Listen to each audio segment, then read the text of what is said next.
Hermanos, una vez más en esta mañana, bienvenidos todos, ¿verdad?, a la casa de Dios. Todavía le echamos de menos a varios hermanos que sé que están todavía de vacaciones, están aprovechando ya este par de semanitas que nos quedan, ¿verdad? Ya yo creo que en 2 semanas está otra vez toda la iglesia de regreso, pero no nos ponemos bravos por aquellos que están tomando unos días de vacaciones, al contrario, nos alegramos por ellos. Miren, quiero antes de compartir la palabra, hablar con la iglesia un par de cositas, ¿verdad? Bueno, ya de alguna manera, bájame un poquitito esto. De alguna manera, ¿verdad? Ernesto lo había mencionado, estamos orando mucho por nuestro hermano Jesús, cariñosamente le decimos mucho, ¿verdad? Tato, que tiene su corte de inmigración mañana. Así que estén cargados en oración por eso. Al mismo tiempo, a Anita le damos el pésame que, bueno, pues ya sabemos también que tu prima, ¿verdad? Falleció anoche allá en Cuba después de una enfermedad lastimosa, ¿verdad? Pues ha partido también. Y tenemos muchos motivos por los cuales orar. Si esto está como muy alto, no sé, o con un eco. Es que disculpen algunas imprecisiones hoy con el sonido. Compramos un set de micrófonos nuevos para la iglesia y estamos todavía haciendo todos los ajustes, ¿verdad? Así que queríamos compartir eso con la iglesia. También quiero compartir con ustedes que estamos pensando en el mes de septiembre hacer un viaje misionero a Honduras junto con el hermano Heradio y su familia. Y tenemos un proyecto para distribuir entre 900 a 1000 Biblias que estamos donando, más todas las cosas que ya ellos envían por todas estas cajas que se están enviando, un par de cajas casi todos los meses, ¿verdad? Así que la intención es poder viajar a Honduras en el mes de septiembre e involucrarnos en todo este proceso. Ahora, estas Biblias tienen un costo. Si usted quiere colaborar durante todo el mes de agosto, vamos a estar haciendo este anuncio. Si usted quiere colaborar, pues usted lo puede hacer, ¿verdad? Solamente toma un sobre aparte, no de sus diezmos y no de sus ofrendas. No le quite a Dios por un lado para dar por otro, ¿verdad? Esa es una mala costumbre que a veces los cristianos desarrollamos. Usted puede tomar un sobre y pone para Honduras, solamente eso, para Honduras.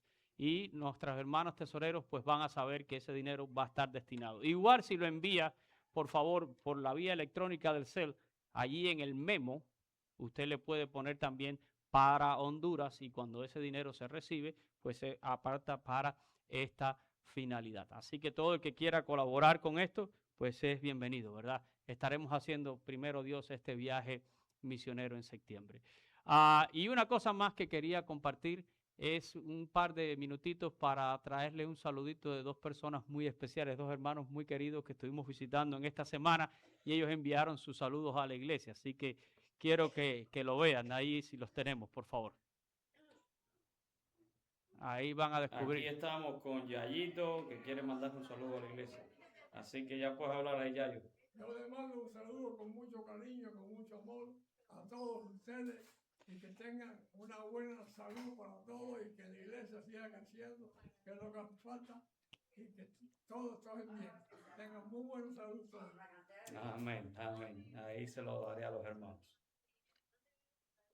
Oye, Yayito, soy yo. Iba a ir con el pastor, pero no puedo. No lo dejaron ir. Así cuídate. Cuídate y no te me enamores por allá. Sí, pues se vio enamorado, ¿eh? Porque este viejo es muy enamorado. Así que cuídate. Mira, Yayo, para que veas a la nena que bien que está, de lo más bien, aquí la estoy visitando hoy también a ella. Y ahora voy para allá a verte a ti. Me lleve. Bueno, yo te quería llevar, pero no te dejaron. No, Las hijas no dejaron. Pero bueno, no importa, ahí te llevo un pedacito de nena para que lo veas. Bueno, pues un cariñito, ¿verdad? Un saludito de dos hermanos tan queridos como son Nenita y Yayito y otros tantos más que tenemos en casa que ya no se pueden congregar. Ellos están en lugares de cuidado, son dos lugares diferentes, pero están bien, gracias al Señor, ustedes los ven, bien atendiditos, bien cuidaditos, y ellos quisieron mandar un saludo para la iglesia, y yo quería compartirlo con ustedes porque, como les digo, siguen siendo parte de nosotros, ¿verdad? Así que el Señor les bendiga a ellos donde están. Sí, el pastor Honorio falleció. muchas personas no conocen al pastor Honorio. Él era pastor de la Convención de los Pinos Nuevos y él llegó a los Estados Unidos en el año 80 y tanto y comenzó una iglesia, ¿verdad?, que se llama así, Los Pinos Nuevos. Él pasó con el Señor esta semana y el viernes va a hacer su servicio fúnebre, creo que aquí en la 40 y la 82. No sé si es Bernardo García o Caballero Rivero. En Caballero Rivero, y después creo que el sábado va a ser una celebración de vida en la iglesia de los Pinos Nuevos allá, que es en Hialeah. Así que oramos también por la familia, ¿verdad?, del pastor Honorio. Bueno, y ahora sí, voy a compartir con ustedes la palabra del Señor en esta mañana, y ahí les dejo, ¿verdad?, el título de mi sermón. Dios sustenta mi suerte. Dios sustenta mi suerte. ¿Qué tan persuadido está usted de eso? Quiero que lo piense por un segundo. ¿Qué tan persuadido está usted de que Dios sustenta su suerte, verdad? Y yo creo que todos podemos dar una definición de esto. Todos podemos hablar de una manera más básica de lo que entendemos por lo que es suerte. Saben, el diccionario de la Real Academia de la Lengua Española define suerte de esta manera. Suerte, cadena de sucesos considerados como fortuitos o casuales, circunstancias que desencadenan hechos favorables o adversos que se atribuyen a la casualidad. Y yo creo entonces que hay que hacerse otra pregunta. ¿Y qué cosa es una casualidad entonces? Bueno, pues el mismo diccionario define casualidad como combinación de circunstancias que no se pueden prever ni evitar. Y después quise hacer algo, quise combinar entonces los dos significados para ver cómo la lengua española define esto de suerte. Y quedaría algo así como esto: suerte, entonces sería una cadena de circunstancias que no puedo prever ni evitar y que pueden ser favorables o adversos. Sin embargo, mis hermanos, en la Escritura, la suerte no es una fuerza ciega, ¿verdad? No es una casualidad, sino que se presenta como algo que está bajo el control absoluto de Dios. Y aquí tenemos una gran diferencia con el mundo. En la Escritura no se habla de suerte en ese sentido como la mayoría de nosotros lo entendemos. La suerte en la Escritura se presenta como algo que está, lo repito, bajo el control estricto de Dios. Ahora, desde el punto de vista ateo, donde el principal postulado del ateísmo es no existe Dios, ¿verdad? Como dice el salmista, que hay hombres necios en este mundo que dicen que no existe Dios. La única manera entonces de explicar los diferentes sucesos de la vida es atribuyéndolo a la buena o a la mala suerte. Tuve buena suerte, tuve mala suerte, ¿verdad? Aún los que nos hacemos a veces llamar creyentes, usamos estas expresiones de buena suerte y mala suerte para referirnos a los acontecimientos cotidianos de la vida. Y dígame que usted no lo ha usado. Dígame que usted nunca conversando con alguien no ha dicho: no, muchacho, yo tuve tremenda suerte. Oye, qué mala suerte tuve. No lo decimos, lo usamos. Por eso dije al principio, ¿qué tan persuadidos estamos de que todo lo que sucede en nuestra vida está bajo el control de Dios? Porque a veces decimos que sí, que estamos persuadidos, sin embargo usamos cosas como estas, ¿verdad? Siempre decimos tuve buena suerte, tuve mala suerte, pero es algo que debemos corregir en nuestra vida si de verdad estamos persuadidos de que Dios está en absoluto y pleno control de todo. Y lo tenemos que explicar. Miren, quiero leer con ustedes un texto. Segundo de Crónicas, capítulo 18 y versículo 33. Segundo libro de Crónicas, 18:33. Miren este texto, considérenlo. Dice: mas disparando uno el arco a la aventura, hirió al rey de Israel entre la juntura y el coselete. Entonces dijo al cochero: vuelve las riendas y sácame del campo, porque estoy mal herido. Y esta es la historia del rey Acab. cuando fue a la guerra y quería recuperar los territorios de Ramot de Galaad y demás. Pero lo que dice el texto es que un hombre toma un arco, ¿verdad? Y dispara una flecha a la aventura. Es como, para allá va, ¿verdad? Para donde está el bulto de personas en la batalla. Pero esa flecha parece que tenía un GPS, ¿eh? Parece que tenía un GPS, porque dice que hirió, impactó al rey Acab en el único lugar que era vulnerable de su armadura, entre la juntura y el coselete, ¿verdad? Y si nosotros, si yo creo que los que estuvieran allí atendiendo esta historia, ¿verdad? Fueran cubanos, dirían, oye, se puso fatal. ¡Qué mala suerte! ¡Qué mala suerte tuvo! Se puso fatal el hombre, ¿verdad? Porque le pega la flecha donde único, ¿verdad? Era letal para él. Pero quiero que leamos en Ruth capítulo 2 y versículo 3, por ahora. Miren qué interesante. Conocen la historia de Ruth, ¿verdad? La moabita. Dice, fue pues, y llegando espigó en el campo en pos de los segadores, y aconteció que aquella parte del campo era de Boz, el cual era de la familia de Elimelech, ¿verdad?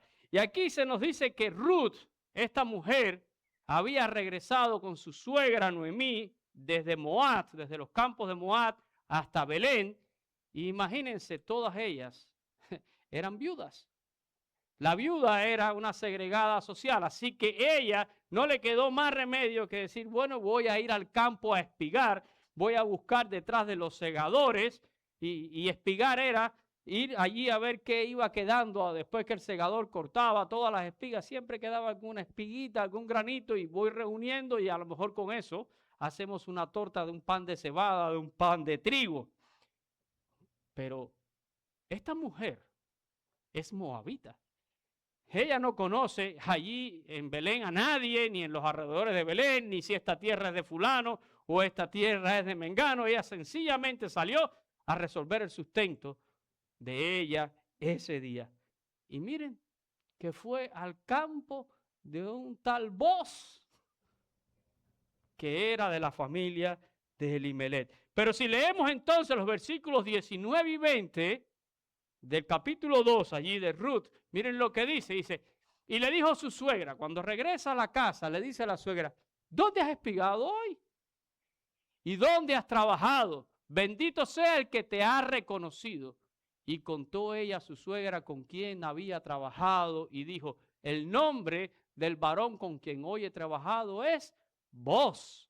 Y miren lo que dice la suegra, y dijo Noemí a su nuera, sea él bendito de Jehová, pues no ha rehusado a los vivos la benevolencia que tuvo para con los que han muerto. Después le dijo Noemí, nuestro pariente es aquel varón y uno de los que pueden redimirnos. Este es el que nos puede salvar de alguna manera. ¿Y qué dirían algunos? Oye, qué buena suerte tuvo Ruth, ¿verdad? En el caso de acá diríamos, qué mala suerte. Y en el caso de Ruth pudiéramos decir, y qué buena suerte. Pero quiero que note que en ambos casos podemos asegurar algo. La mano de Dios estaba ahí, ¿verdad? La historia de la muerte del rey Acab y la historia de Ruth ilustran algo que en teología nosotros le llamamos la soberanía activa de Dios. Soberanía activa de Dios. Y es cuando Dios hace que algo suceda. ¿Saben ustedes por qué Acab fue a esa guerra? Porque Dios lo indujo a esa guerra.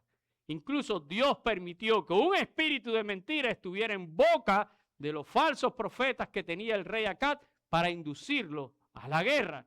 Y cuando estaba en la batalla, Dios permitió que un hombre disparara un arco a la aventura, pero Dios tenía un propósito con esa flecha, y esa flecha vino a pasar allí entre la juntura y el coselete y provoca la muerte del rey Acab, ¿verdad? Igualmente pasa con la historia de Ruth. Dios tenía un propósito en la descendencia de esta mujer con Boz. Cuando usted lee en el Evangelio de Mateo, en la genealogía de Jesús, usted va a ver que esta mujer, Ruth, está allí en esa genealogía. Ella estaba allí. Dios tenía un propósito y Dios incluso permite que esta mujer hasta enviude. Que esta mujer tenga que venir de Moab a Belén. Que esta mujer llegue hasta el campo de Booz. Incluso que Booz se enamore de ella. Dios le da gracia a esta mujer a los ojos de Booz. Y el resto es historia y yo creo que usted ya la conoce, ¿verdad? Ahora, lo que al mundo le parece buena o mala suerte o una casualidad, nosotros los cristianos lo entendemos como la soberana mano de Dios que mueve todos los hilos. Los miércoles acá estamos haciendo un estudio en el Antiguo Testamento. Estamos en el primer libro de Samuel, ¿verdad? Y constantemente yo le digo a los hermanos aquí en miércoles y les hago este gesto, ¿verdad? Porque cada vez que leemos estas historias, le digo, acuérdense que Dios está moviendo los hilos. Y nosotros somos a veces como marionetas, ¿eh? Y alguno diría, qué pesado Dios. Que lo quiere controlar todo, ¿eh? Pero la verdad es que no podemos estar en mejores manos que las manos de Dios. Y no podemos estar en mejores designios que los designios de Dios, porque así son sus pensamientos más altos que los míos. Porque Él tiene pensamientos de bien para nosotros, ¿verdad? Que superan a veces nuestra propia expectativa. Pero también en teología tenemos algo que llamamos la soberanía pasiva de Dios. Y es sencillamente cuando Dios permite que algo suceda, aunque Él no lo haya provocado. Dios permite que a veces algunas cosas sucedan y Él no las provocó. Pero entendamos algo. Aunque Dios no lo haya provocado, Él sigue teniendo también el control absoluto de eso que no provocó. Porque realmente si nosotros entendemos, y hace un tiempo hicimos una serie de sermones acerca de los atributos de Dios, pensar que Dios no está en control de algo sería lo más absurdo. Lo más absurdo. Dios está en control absoluto de todo. En lo que Él hace, en lo que Él permite, en lo que Él induce y aún lo que Él a veces no ha hecho, también sigue teniendo el control. Vamos allí a nuestra lectura devocional, Proverbios 16:33. Miren qué texto este. La suerte se echa en el regazo, mas de Jehová es la decisión de ella, ¿verdad? ¿Saben? La nueva traducción viviente, otra traducción al español de la Escritura, escribe este versículo de la siguiente manera. Podemos tirar los dados, pero el Señor decide cómo caen. Piénselo. Podemos tirar los dados, pero el Señor decide cómo caen, ¿verdad? Nada. Aún algo tan aleatorio como lanzar unos dados o una moneda al aire está fuera del control soberano de Dios. Así que sus resultados nunca son una casualidad, sino siempre serán el resultado de su voluntad. Y esto es algo que verdaderamente nosotros tenemos que ponerlo en nuestras mentes, ¿verdad? Y yo sé que usted ha leído varias veces en la Escritura que en determinados asuntos se echó suerte. ¿No ha leído usted esos pasajes en la Biblia? ¿Que se echó suerte? Y la gente a veces me pregunta, ¿y cómo fue que echaron suerte? ¿Saben que en ningún lugar de la Biblia se dice de qué manera se echó suerte? Solo se dice que se echó suerte. Y sabemos por historia paralela, ¿verdad?, que habían varias maneras en las que se podía echar suerte. Pero sin importar cuál sea el método, lo importante es entender por qué se echaba suerte, ¿verdad? Ahora, echar suerte era un método físico para tomar decisiones y conocer la voluntad de Dios, confiando siempre que el resultado no era algo al azar. Y entendamos esta mentalidad. Era una manera de conocer la voluntad o la decisión de Dios, confiando que el resultado no era una casualidad. Muy diferente a como lo enfocamos nosotros hoy en día. Porque nosotros hoy en día, cuando hacemos algo de echar suerte, creemos que el resultado puede ser una casualidad. Pero la mentalidad en la Escritura y en el Antiguo Testamento es que no es una casualidad, sino que es el designio de Dios que solamente se muestra de esta manera, ¿verdad? Miren, echar suerte aparece 70 veces en el Antiguo Testamento y solo 7 veces en el Nuevo Testamento. Y en el Antiguo Testamento el acto de echar la suerte se interpreta precisamente como eso, como un acto de confianza en Dios, sin importar el método. La decisión al final es decisión de Dios. Pero por otro lado, también esto permitía tomar decisiones justas que evitaban peleas y favoritismo. Como por ejemplo cuando se repartió la tierra prometida. ¿Sabe usted que la tierra prometida se repartió por suerte? Josué capítulo 14, versículos 1 y 2. Esto pues es lo que los hijos de Israel tomaron por heredad en la tierra de Canaán, las cuales les repartieron el sacerdote Eleazar, Josué el hijo de Nun, y los cabezas de los padres de las tribus de los hijos de Israel. Verso 2. Por suerte se les dio su heredad, como Jehová había mandado a Moisés que se diera a las 9 tribus y a la media tribu. Y entiendan por qué 2 tribus y una media tribu se habían quedado del otro lado del Jordán, ¿verdad? Pero se reparte, ¿por qué? Por suerte. ¿Y qué evitó esto? Evitó disputas, esto evitó favoritismo, ¿verdad? Porque los que somos latinos tenemos un refrán que dice que el que reparte y reparte se queda con la mejor parte, ¿eh? Esa es nuestra naturaleza caída. Empezamos a repartir y, oye, pero espérate, viene fulano, échale un poquito más, o échale un poquito menos al otro que me cae pesado, al este, al otro. ¿Saben? El repartir la tierra, por suerte, evita conflictos y evita favoritismo. Entendamos el uso, sin importar el método. Entendamos el uso, ¿verdad? Ahora, en el Nuevo Testamento solo se menciona echar suerte 7 veces. Se nos dice, por ejemplo, que Zacarías le tocó ofrecer el incienso en el altar, le tocó en suerte. Y de hecho, en el Antiguo Testamento hay mención de que en el oficio sacerdotal muchas de las tareas se hacían también o se distribuían por suerte, ¿verdad? Así lo hicieron. También se nos dice que Pedro le dijo a Simón el mago, ¿se acuerdan? Ese hombre que quería imponer las manos y que las personas recibieran el Espíritu Santo. Pedro le dijo, tú no tienes parte ni suerte, ¿verdad? En este ministerio. Pero fuera de eso, las otras veces que se habla de suerte en el Nuevo, de echar suerte en el Nuevo Testamento, se encierran solamente en 2 acontecimientos más. Uno, los soldados que echan suerte sobre la ropa de Jesús. 2, y eso está en los 4 evangelios, ¿verdad? Hay 4 menciones de eso. Y el otro asunto es cuando tienen que escoger el sucesor de Judas. ¿Se acuerda que señalaron a 2? A Justo y a Matías, y la suerte cayó, echaron suerte, oraron.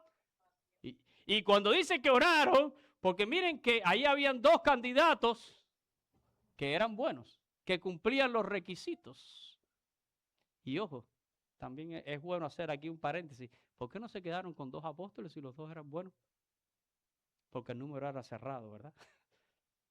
El número era cerrado. No hay más apóstoles. Porque si de verdad, si pudieran haber muchos más apóstoles en el sentido que enseña el Nuevo Testamento, pues se hubieran quedado con los 2. Pero hacía falta solo uno. Ahora ellos oraron. Y cuando oran están pidiendo la voluntad de Dios y echan suerte. ¿De qué manera? No sé si cogieron pajitas, si tiraron dados. No dice la Biblia. Pero dice que la suerte cayó sobre Matías y fue contado con los 12, ¿verdad? O sea, entendieron que esa era la voluntad de Dios. Ahora, note que todo esto acontece antes de que Dios derrame su Espíritu Santo sobre los creyentes. Luego de Hechos capítulo 2, usted no va a encontrar en el Nuevo Testamento, no va a encontrar ningún indicio que diga que los creyentes deben echar suerte para conocer la voluntad de Dios. ¿Por qué? Porque se da por sentado que un verdadero creyente que esté santificado en la verdad de la palabra de Dios y en el cual mora el Espíritu Santo de Dios, sencillamente con eso puede ser guiado a la voluntad de Dios. No necesita echar suerte, ¿verdad? Para nada. Así que entendamos el uso en la Biblia de echar suerte. Pero esto ha pasado en el tiempo, ¿verdad? Esto pasó de ser un método para conocer la voluntad de Dios a lo que hoy usamos, ¿verdad? Y que se llama sortilegio. Y aquí estamos hablando ahora de dos cosas muy diferentes, ¿verdad? Porque el sortilegio, ¿qué cosa es? Es la adivinación supersticiosa, ¿verdad? Que se determina por medio del azar y en el cual se pueden usar cosas como cartas, dados, caracoles y cualquier otra cantidad de cosas, ¿verdad? Hoy tenemos cualquier cantidad de estos exorcistas modernos.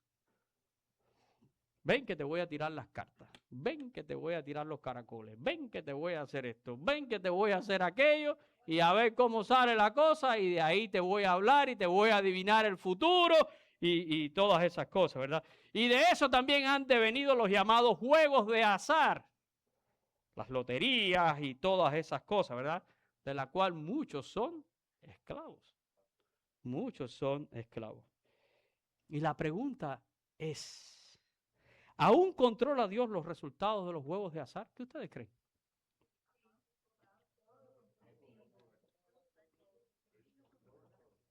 ¿Controla Dios los resultados de los juegos de azar? ¿Usted ha visto eso cuando van a sacar los números de la lotería, la bolita esa de cristal y las pelotitas ahí y suben las pelotitas? ¿Usted cree que Dios controla eso?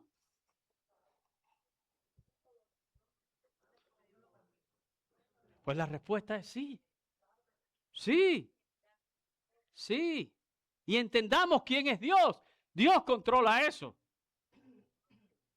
Dios controla esas cosas. Sería bueno preguntarles a algunos cristianos que juegan lotería por qué no se la han ganado nunca.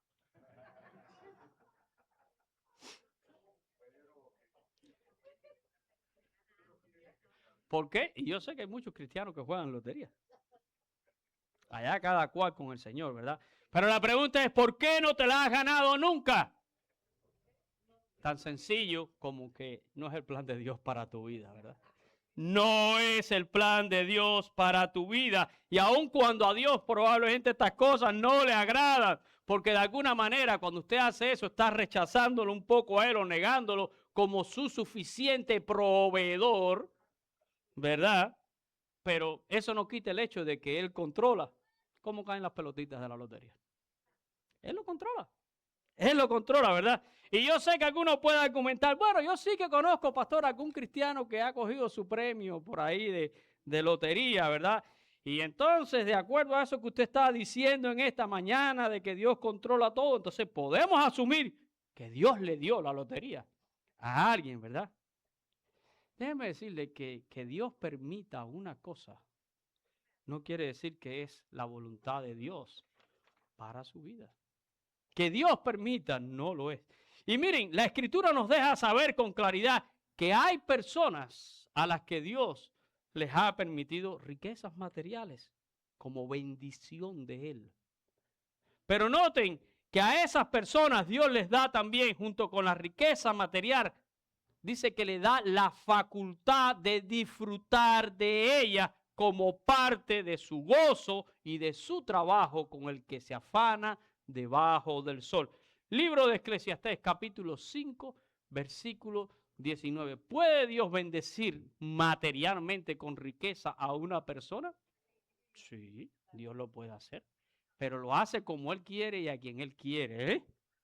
Miren lo que escribe Salomón. Asimismo, a todo hombre a quien Dios da, y quizá deberíamos subrayar esa parte, Dios da, Dios permite, Dios bendice, Dios da riqueza. Y yo no voy a predicar aquí del Evangelio de la prosperidad, por favor.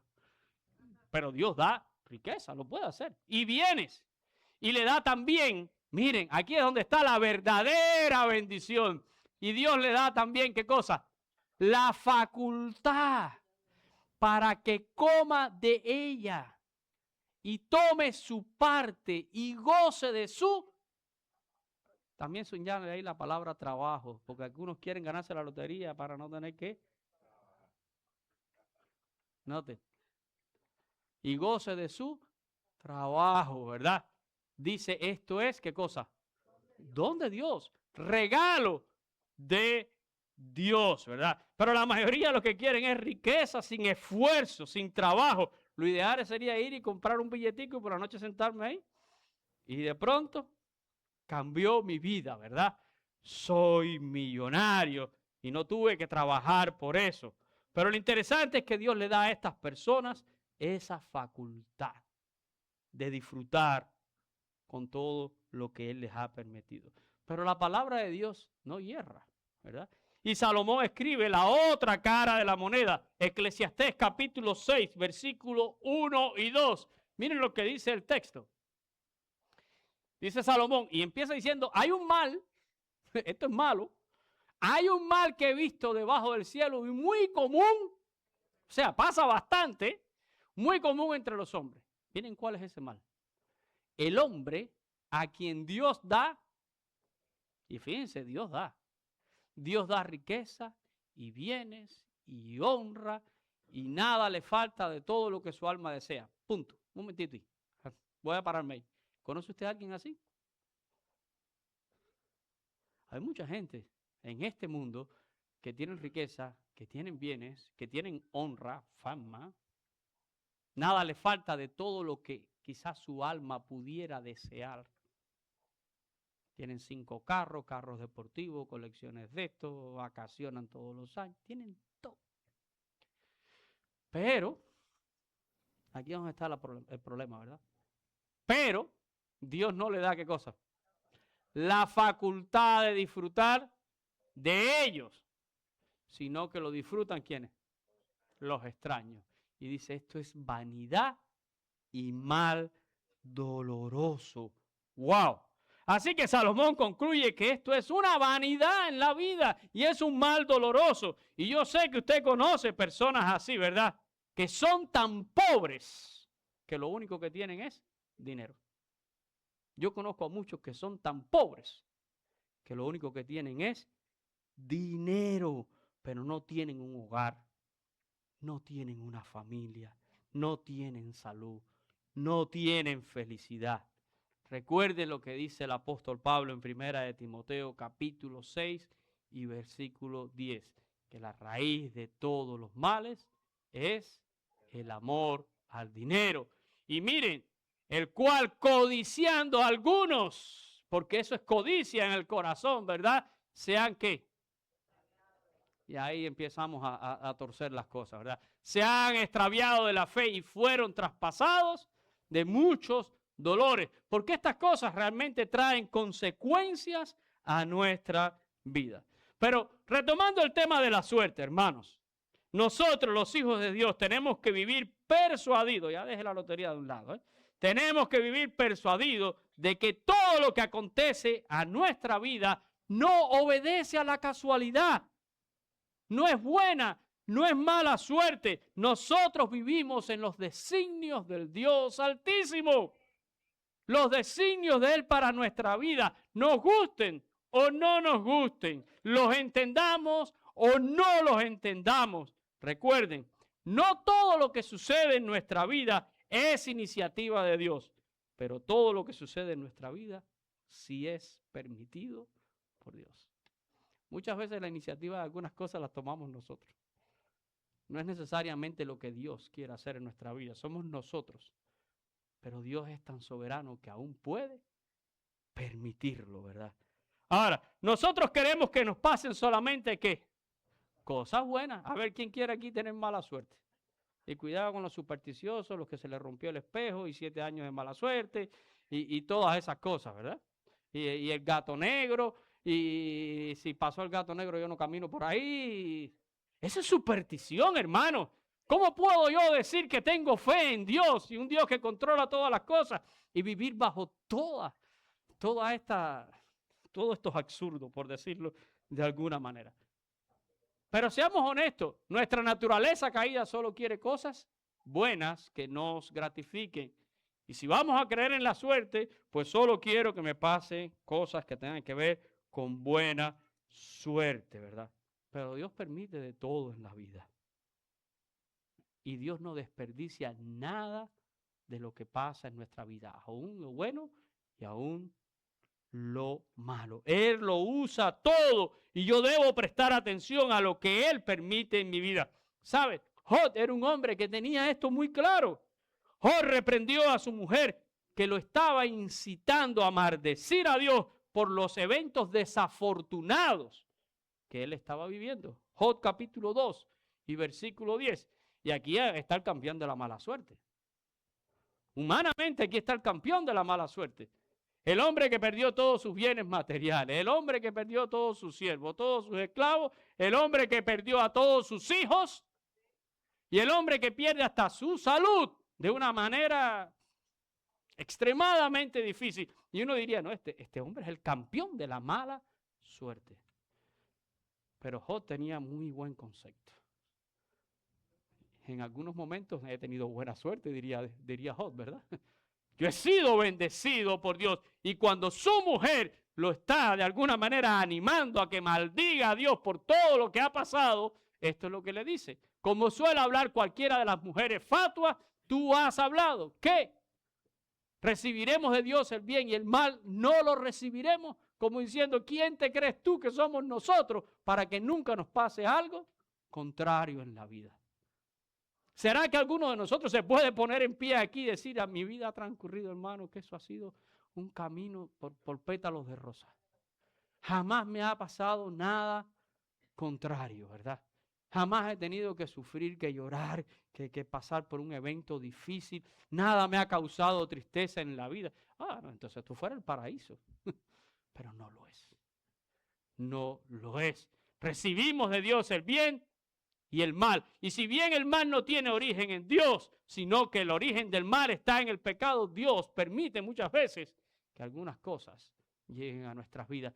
Y generalmente ha sido nuestra elección y nuestra iniciativa y no la iniciativa de Dios.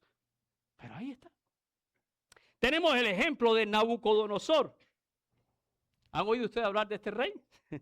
Un hombre al que Dios le permitió amasar una gran riqueza, el rey de los caldeos, gobernador de un gran imperio, vivía en una ciudad como Babilonia, la grandísima Babilonia, ¿verdad? Y este hombre tuvo un sueño. Este hombre tiene un sueño donde ve un gran árbol. Dice que era de una gran altura, con mucho follaje, una copa que dice que llegaba hasta el cielo, ¿verdad? Y que se podía ver desde todas las partes de la tierra. Y tenía muchos frutos ese árbol. Y había en él alimento, dice, para todos. Y a su sombra estaban las bestias y en sus ramas, dice, hacían moradas las aves de los cielos y se mantenía de él toda carne, o sea, todo lo viviente. Y después de escuchar, ¿verdad? Después que él escucha o tiene este sueño, escucha decir que ese árbol va a ser derribado, que va a ser cortado, que su follaje será arrancado, que será dispersado su fruto, que se fueron las bestias de debajo de él, que las aves se fueron de sus ramas, pero que dejaron su cepa y sus raíces. Y Nabucodonosor les talla la cabeza. Y manda a convocar a todos los adivinos del reino, a todos los caldeos, a todos sus magos, para que alguien le interprete este sueño, pero nadie se lo puede interpretar. Y aquel sueño terminó diciéndole que su corazón sería cambiado por el corazón de una bestia durante 7 tiempos. Y nadie lo pudo adivinar. Vamos a leer allí Daniel capítulo 4, los versículos del 20 al 25. Miren lo que dice el texto. Dice, el árbol que viste, y este es Daniel cuando le interpreta el sueño.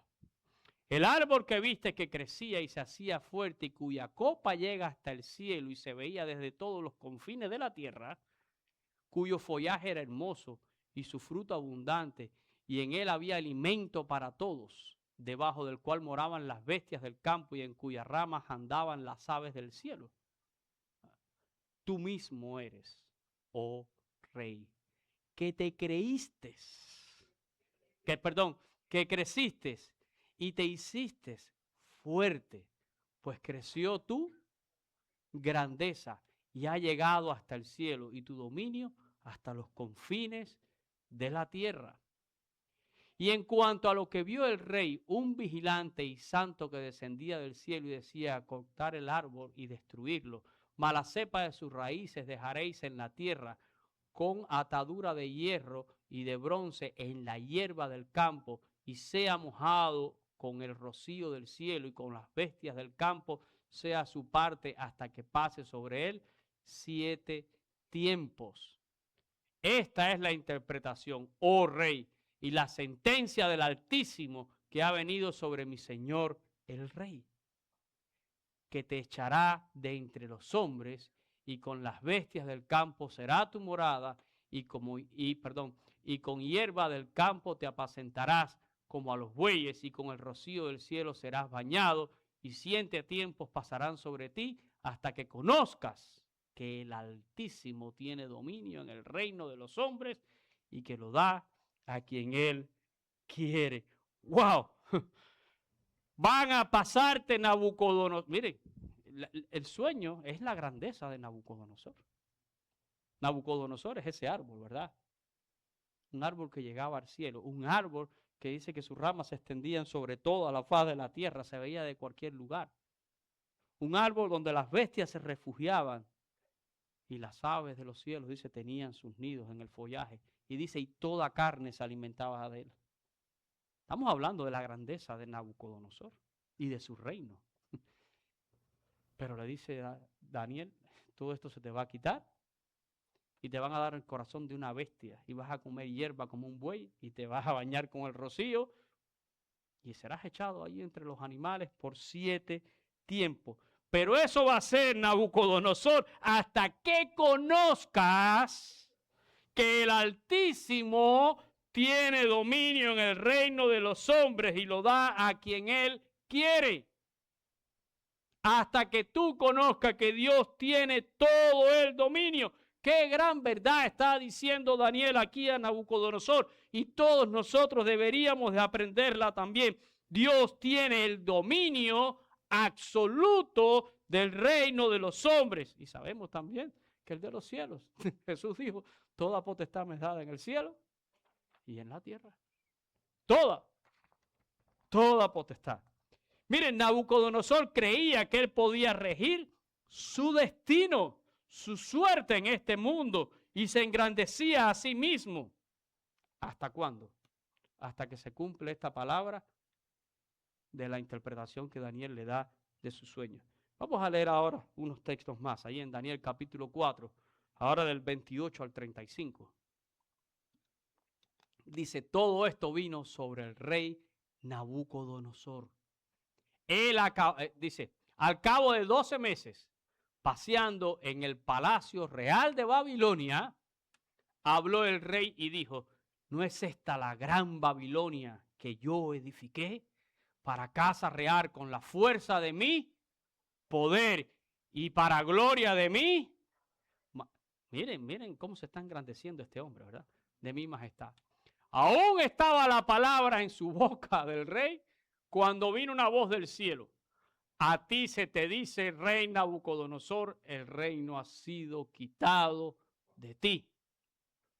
Y de entre los hombres te arrojarán, y con las bestias del campo será tu habitación, y como a los bueyes te apacentarán, y 7 tiempos pasarán sobre ti, hasta que reconozcas que el Altísimo tiene el dominio en el reino de los hombres, y lo da a quien él quiere.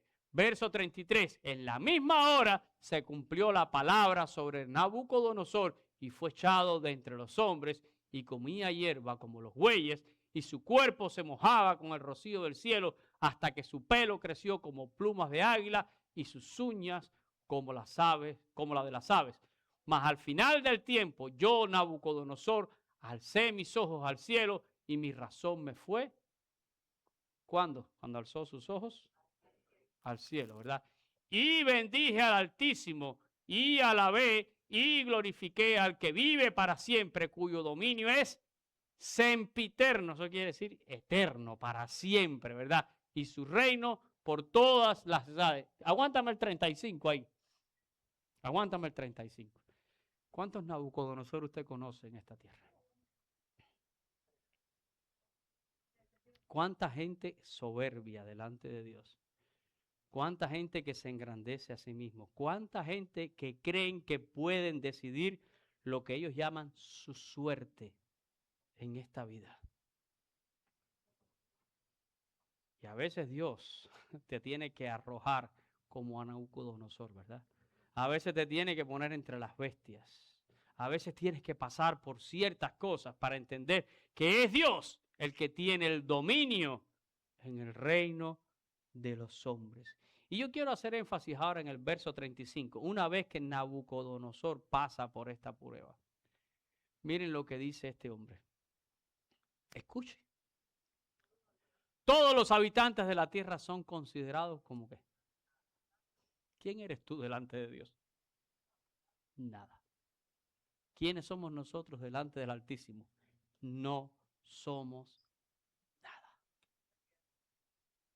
Por eso Jesús dijo, Padre nuestro que estás en los cielos. Recuerde que usted está en la tierra. No quite los pies de la tierra. Somos considerados como nada. Y Él hace según su ¿qué? Su voluntad.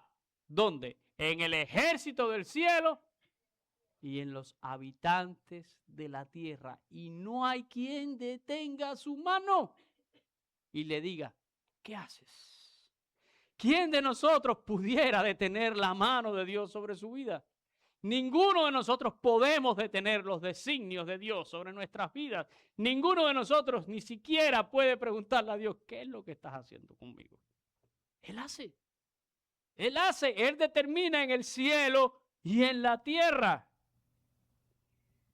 Todo está determinado por Él. Y todo lo que nosotros vivimos se mueve bajo la soberanía de Dios. Y no se trata de casualidad. No se trata ni de buena ni de mala suerte. Por eso Pablo dice, dad gracias a Dios en todo, porque es su voluntad para con vosotros en Cristo Jesús. Es todo. Es todo.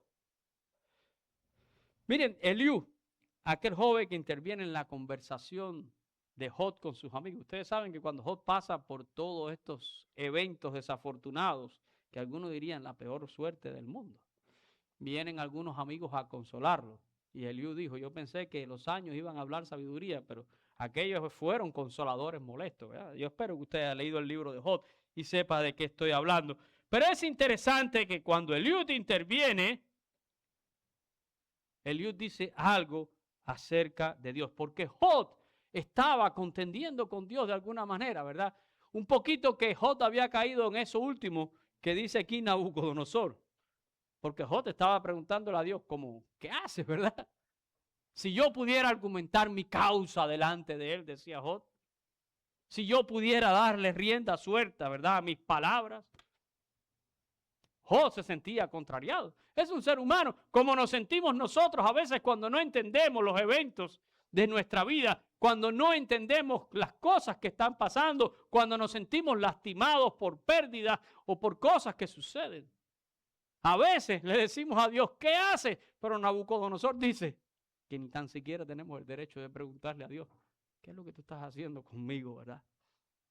Y miren lo que dice Eliú, Jod capítulo 33. Los versículos 12 y 13. Cuando Jod está argumentando, dice, he aquí en esto no has hablado, justamente yo te responderé, mayor es Dios. Y en eso no hay discusión. ¿Quién quiere aquí discutir eso? Mayor es Dios que todos nosotros, ¿verdad? Pero miren lo que le dice Eliú en el verso 13. ¿Por qué contiendes contra él? Porque él no da cuenta de ninguna de sus razones. Dios no te tiene que dar cuentas. Dios no tiene que discutir contigo absolutamente nada acerca de tu vida. Él es Dios.